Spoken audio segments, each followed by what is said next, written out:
welcome to Life Coaching on the Move, your weekly podcast by me, your host, Dawn Fiske. Welcome along. If you're new to this podcast, then it's an uplifting, inspirational, from the heart type of podcast. As I'm usually doing things and being creative, I record as I go along. And today, as my regular listeners will know, I'm often on a dog walk, as I am now, out in the woods with the dog, thinking and mulling things over. This actually wasn't going to be the topic for today at all. In fact, my other podcast already ready to upload and launch, I have shelved temporarily and decided in the night that I needed to address what's going on at the moment and do a spontaneous podcast this morning out on my dog walk, ready to launch later today. And so at the time of recording, we're in the UK and we're in the midst of the virus, the coronavirus, and the government are meeting again today, and it feels like everybody's waiting to be told that we're going into lockdown or that the schools are shutting, restaurants are shutting, etc. It feels like that's imminent now. So I thought it worth doing a practical, uplifting, inspirational, helpful podcast to address that and to support you along your way. If at the time of listening to this, we have come out the other side of the virus, and this is months down the line, because I know people come to this podcast at all different times, then these practical tips today that are in this episode are relevant no matter what, really. They're relevant in life, so it's not just for the virus. So don't fast forward this one, because all of the techniques and tips apply to any challenges that we may be facing. There's useful approaches in keeping strong, well, and in control, and bouncing back from those challenges much sooner by applying a strategy in the right mindset. So do listen, and I hope you find it useful. If you do find it useful, please share, especially if we are in the midst of the virus. Share it with your friends, because I know there is an awful lot of anxiety out there and panic, and a lot of people concerned, frightened, especially young people. Youngsters are getting really frightened about this because it's affecting them and they've not been through difficult times yet and they haven't got the strategies to cope. And youngsters do get very affected. I remember as a youngster, at sort of 15, 16, the topic of the day that scared us, terrified us actually, was the threat of a nuclear bomb going off. It was, I'm in 54, so this was when I was 15. I don't know why it was so topical at the time, whether we were just getting, I guess that's what was happening actually, we were all just acquiring our nuclear arms and our nuclear bomb and stuff, bombs. And it was in the media, and I remember being just paralysed with fear at times. If any kind of noise went on outside the classroom, I thought the bomb had gone off. Real panic. And it's, there's different things, different generations that scare them. And our generation now is so bombarded by all the media on their phones and devices, and so up with it all, that I think that the panic amongst the young people is tangible. It really is. So do share this. And get it on their phone for them, or download it, or if it's a person by themselves in self-isolation, then get people to listen to it so that this can help them. Coach them through on the phone on how to do it, or something like that. Or post it on your social media. That will be excellent, because it can hopefully be of assistance to lots and lots of people at this topical time, but in an upbeat way and a helpful, practical way. Enjoy the podcast. Apologies for the noise of the dog walk, but I've got limited time today, so I thought I should grab this opportunity and just record now and get it out there, as it's all so relevant at the moment. Enjoy the podcast. So today I thought it probably more than appropriate to focus on what's currently going on in the climate and the challenges that we're all facing. It's tough times. We're just, at the time of recording this, I'm in the UK. I'm actually outside in the sunshine, getting fresh air and blowing away all the germs, which I think is a good thing to do. But currently we are not yet in lockdown, although there's much talk of it, and I suspect it may well be that we'll be in lockdown soon. So at the time of recording this, we're all kind of watching, waiting, anticipating. So I thought I would send a message out in terms of how we can psychologically cope with this. Because there's a lot of anxiety out there, there's a lot of worry, naturally, of course, and perhaps scaremongering, and perhaps lots of doom and gloom. So I wanted to try and balance that a little bit, acknowledging, of course, that there are real concerns, that's fine, but just sort of saying, do we need to balance it a little bit? Do we need to, in fact, dig deep into all the things that I've covered previously on the podcast? Actually, this is an instance where, if you've been working on your resilience, which I think we covered just a couple of weeks ago, just a couple of episodes ago, where we talked about how to bounce back from things, how to tap into our inner strengths, how to cope with adversity, and not just cope but thrive. And this is one huge example of where that is going to be useful. So what inner resilience are you using? I suppose what I'm trying to say is, most of the time, and this is true with resilience work, when I'm running workshops, I'll say, we can't control the world. We can't control the external factors often of instances that we face, and challenges and obstacles that we face in life, not just this virus, but in many others. We're often not in control of what's necessarily going on. But we are in control of our mind, we are in control of ourselves, we are in control of our reactions. So we're not, the government today are having another COBRA meeting deciding on what we should be doing in the UK now. Who knows whether they're going to close schools, restaurants, bars and put us in lockdown today or next week or when. But we're not in control of that. But we are in control of lots and lots of things that we can do. And lots of thoughts that we can run and lots of reactions that we can have. So, for example, we can start preparing, making sure that we feel in control, because us humans feel much better when we're in control. So only this weekend on a dog walk, my husband and I were talking about this. We were talking about how we can both carry on functioning in our businesses. And for example, what alternatives can we put in place? What options can we put in place? And so for my coaching, I know that I can do coaching via FaceTime for people, so that if they're self-isolated or we go into lockdown, I can carry on supporting people through perhaps what might be even tougher time if they're struggling with anxiety and things like that. So we can use technology. So for me, coaching can continue via Zoom, Skype, FaceTime and so on, so I can still offer support to people. For him, we talked about if he has to work from home. Already today he is going to be collecting a batch of all his letterhead, all his stationery, invoice sheets, report documents, all of those sorts of stationery templates, and getting them across to our computer at home, so that I've got all his templates and can do his typing for him. He's going to bring back an audio subscriber so that I can do his audio typing, and he will have a dictaphone machine at home. So our PC will be set up for me to be able to work for him and with him if we both have to work from home.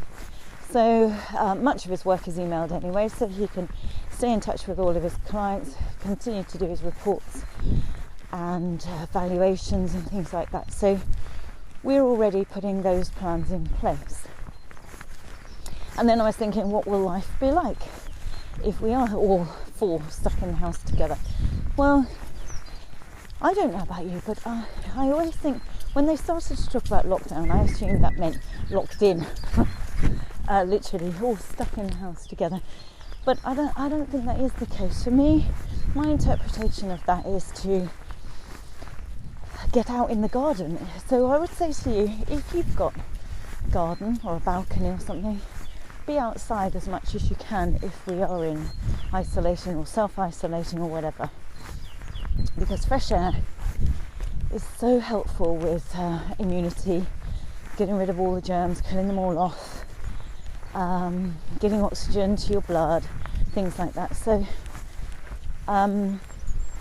it's not necessarily being locked in. So for me, on my dog walks, they will continue, because I don't go to big parks where there's hundreds of people. And even actually if I did, I'm still surrounded by fresh air. I'm not hugging them or sneezing over people or getting near them. They're around, but we're not sort of in contact.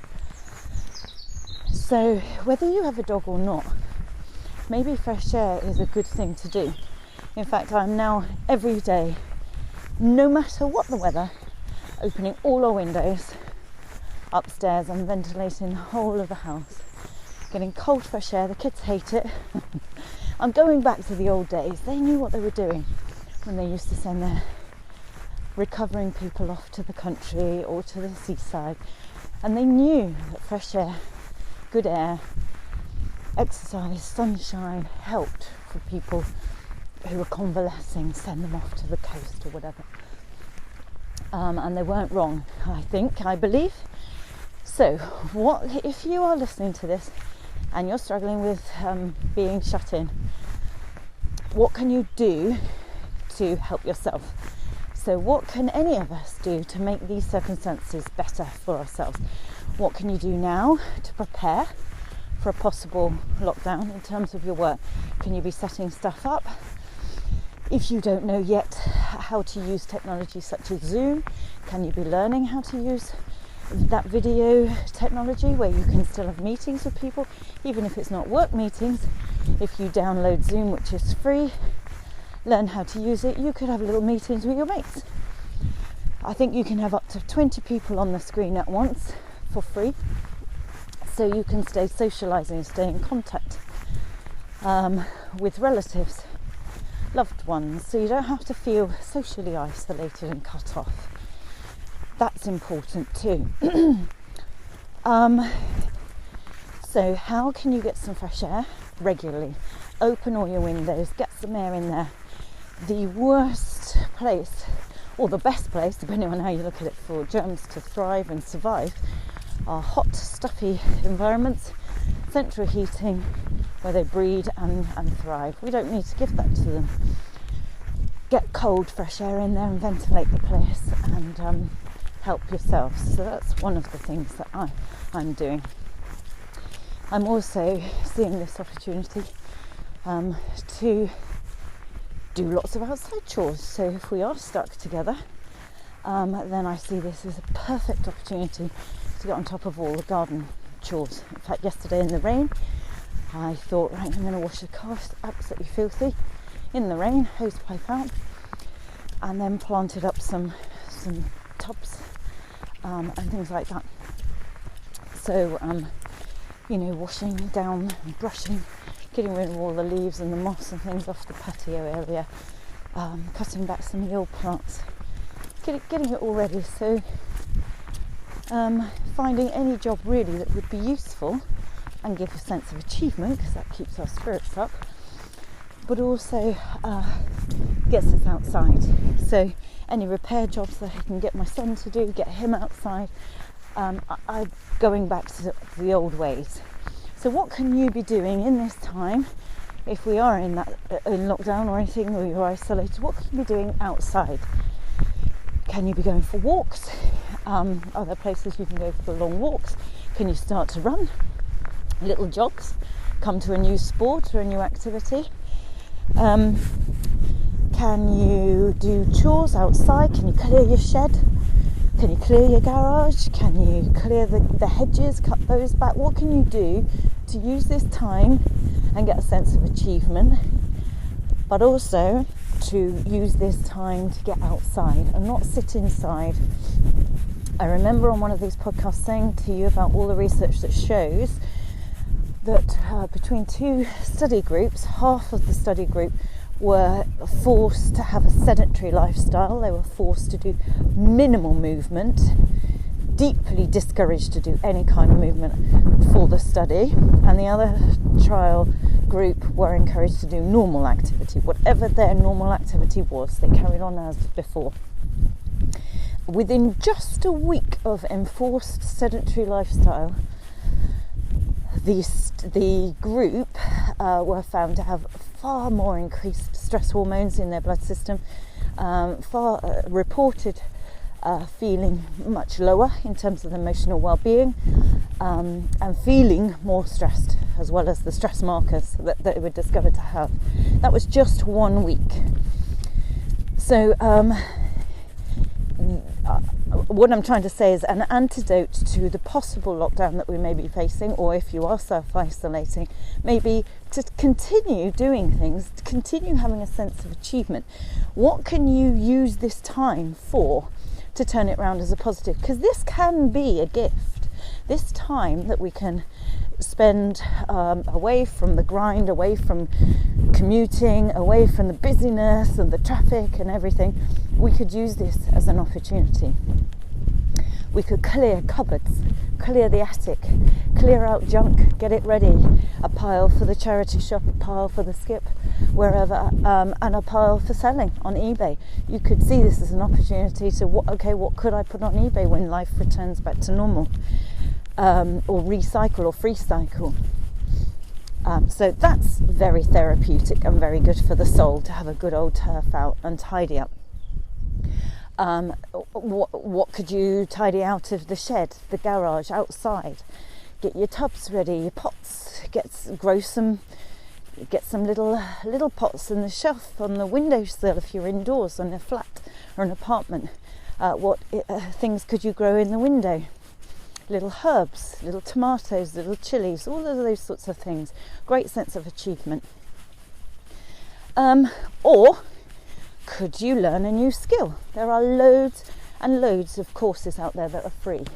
Udemy, udemy.com, I think it's .com, but certainly look up Udemy, Udemy, have loads of free courses out there on the internet, and paid courses, which, who knows, you might want to sign up for one of those and learn a completely new skill, or start to learn a new skill.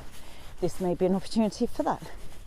The Open University have some free short courses on the internet, so maybe look up the Open University, and there are other free short courses out there. Those are just two that I can think of, or two platforms that I can think of.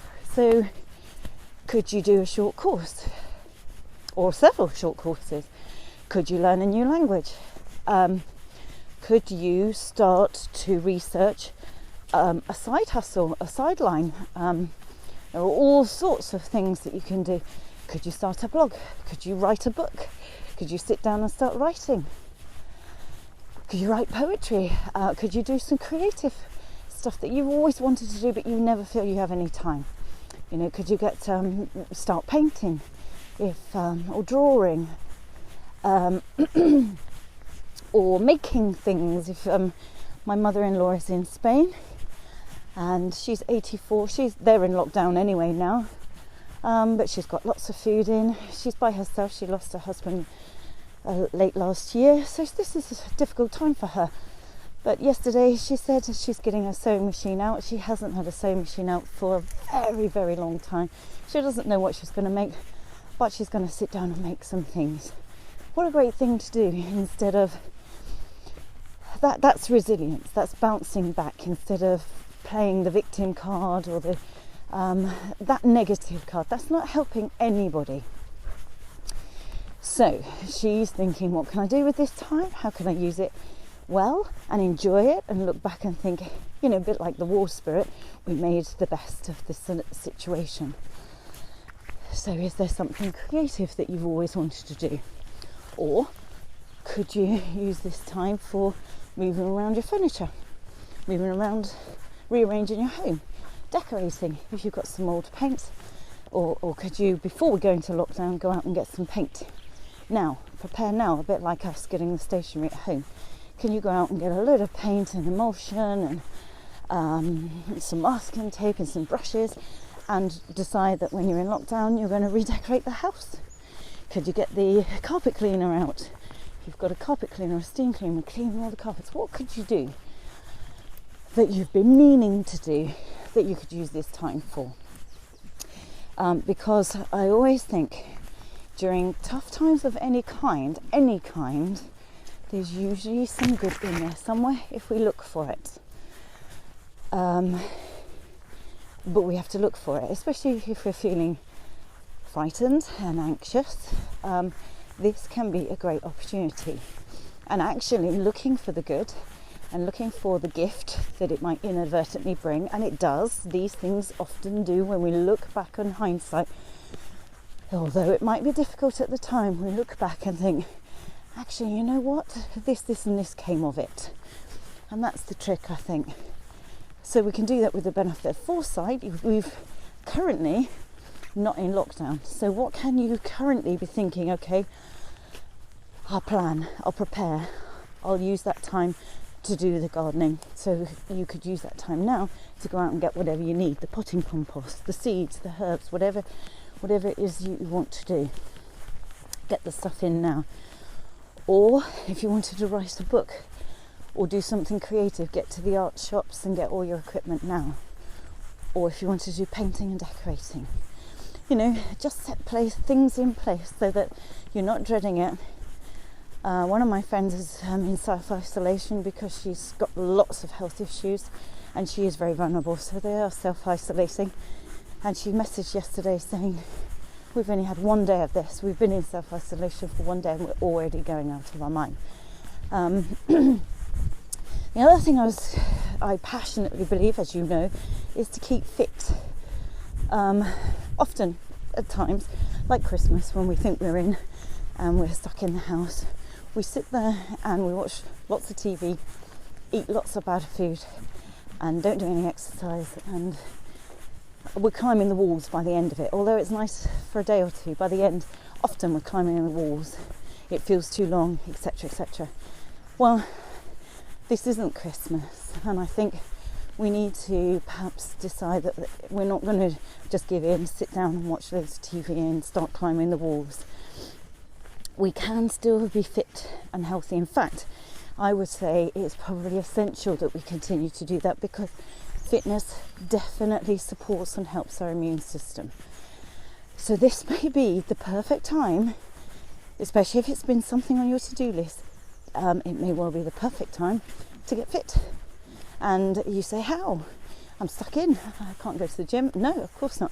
But we can do loads and loads at home. Loads at home.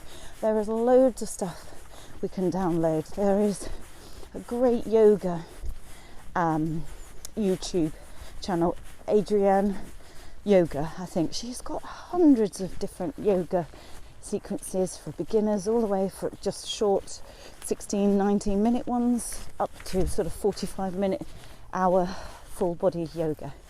You can pick and choose. Could be that you come to yoga for the first time, and that could be the benefit and the plus that we get from this time. So you could practice yoga, you could practice meditation or mindfulness. There are free apps available, or paid apps on the phones we can download on our devices. So you could learn some meditation, which is very, very good if you're anxious and frightened about all of this. It may be a perfect time to learn self-management and helpful techniques to help your anxiety through this tough time. But thereafter, when we settle in a month or two, you've got a little toolkit there ready for any further anxiety. You've learnt perhaps that meditation and breathing or mindfulness has been really helpful through this time. You can use it elsewhere. There are also other workouts that are on the internet, more high impact workouts that are available there that you can do if you want more high impact stuff. You don't have to have expensive equipment, you don't have to have heavy weights, you can use stuff from the cupboards. Bags of flour, tins, heavy tins, those sorts of things. Bottles, shampoo bottles, as long as you're evenly weighted. Don't worry, nobody was shooting at me there. That was a bird scarer. I am safe. That's proof that I'm out in the wilds. So thinking with a positive mental approach of what can I do for my health, my fitness, use this time for fitness. Also use this time for good nutrition and vitamins and things like that, because making sure you're getting all the right nutrients and you have fruit, have vegetables. Try and avoid all the processed rubbish, because they don't give us any nourishment, they don't give us any goodness or any vitamins or minerals, and we need to be strong and resilient physically at this time to be able to fight any viruses we may pick up, or to fight not even picking them up in the first place. So I also firmly believe that we need to make ourselves physically stronger and more able to fight this by preloading with good healthy nutrition. Lots of whole grains, lots of fruit, veg, buckwheat, quinoa, all of those sorts of things, rather than the white processed flours, white processed pastas, all the white bland stuff. Not so great, but the whole grains. I thought I'd lost my dog, but I can hear pheasants going now. Here she is. It's great, isn't it, when you look around that we're all in this panic mode and in this crazy world and waiting for governments to make decisions and hoping experts find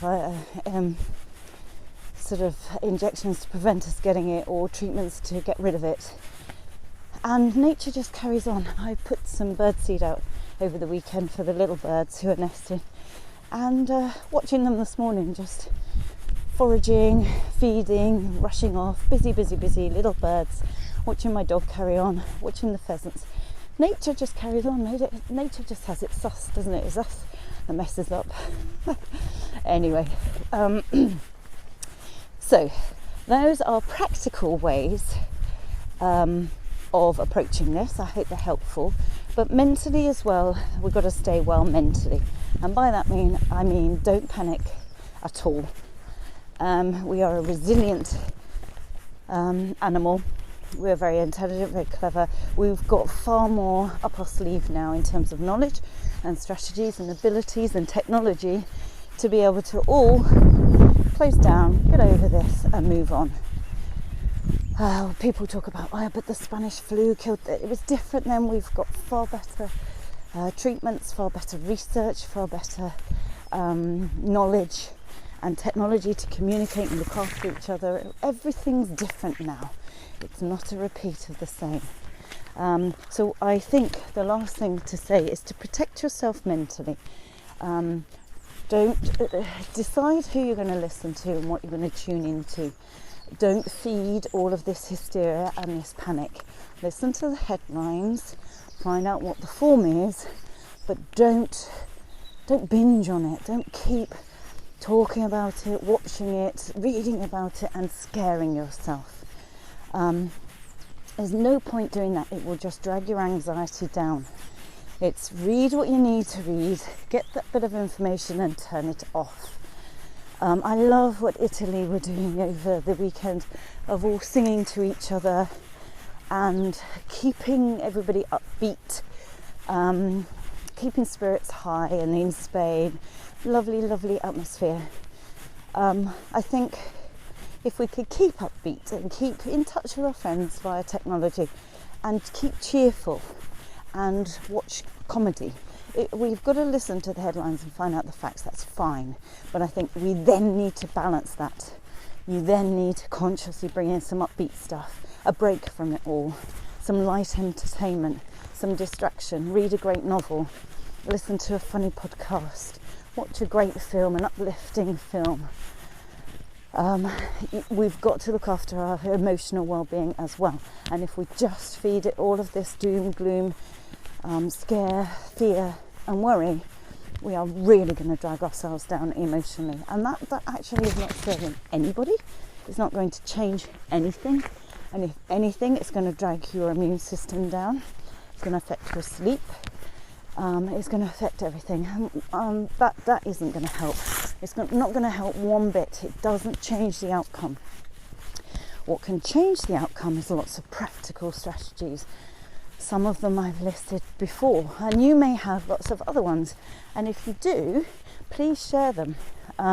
If you go on my Facebook page, Milestone Training Facebook page, which you can connect onto via the website. So first go to the website, www.milestone-coaching.co.uk. There you can click on the Facebook page. And when you're in the Facebook page, you can then, I believe, you can request to join my confidence group.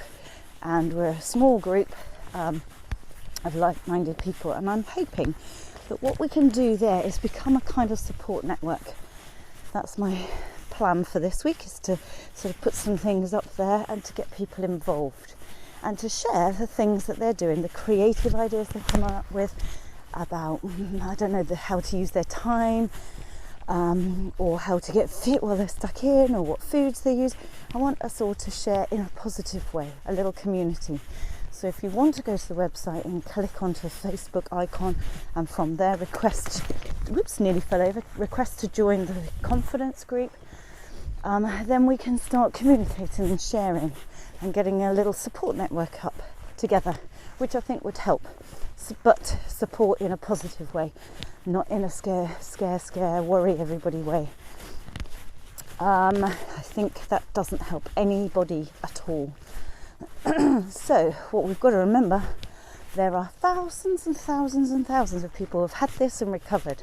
Thousands. And the problem is the media are understandably focusing on the death numbers. But what we've got to bear in mind are people dying, thousands of people dying every single day of other things. That's fairly normal. The death in life is a normal part of life. But at the moment they're giving us numbers, and that's all we're thinking about. We're all going to die. We're not all going to die. We're absolutely not. So put strategies in place and look after yourselves and turn this round into the best it can be. Make the time count. Feel in control. You feel in control the minute you're doing things to make the time easier and better. So that's good for your emotions. Balance your emotions with some positivity and some uplifting stuff. Look after each other and keep in touch, but in a positive way. Not focusing on the doom and gloom and the worry and feeding each other's worries. Put a stop to that after a few minutes, enough, and then talk about other things. And I think in a couple of weeks I'll be able to publish the episode I was going to publish today about normal things. But in the meantime, I'm going to keep publishing things around this subject to try and help us all have a better time of things. If there's anything you can think of, then send me an email and I will try and address it. And I'm hoping that our next podcast will be about nutrition and how we can tackle nutrition in terms of our immune system and our health. So that should be the next podcast episode. But stick with us. If, when you listen to this, we're not in the virus, it's all behind us, then you may feel this isn't appropriate. But of course it is. This is appropriate for life generally, because these are life strategies. These are strategies on how can I make this difficult situation, whatever that is, and it may be that you're listening to this a year down the line and it's not the virus, but it could be other things that you're tackling in your life. And the same tips apply. Try and get some control. As I've said previously, control the controllables. Us humans always feel better when we feel we're in control of what we can. And put things in place and be mindful of your mental approach, staying strong and positive and not looking for the doom and gloom, and looking after yourself and your well-being, your health and your fitness, and being outside and fresh air and vitamin D. All of that applies no matter what the challenge, because it all helps. So have a good week, and I will look forward to talking to you on next week's episode of Life Coaching on the Move. All the best.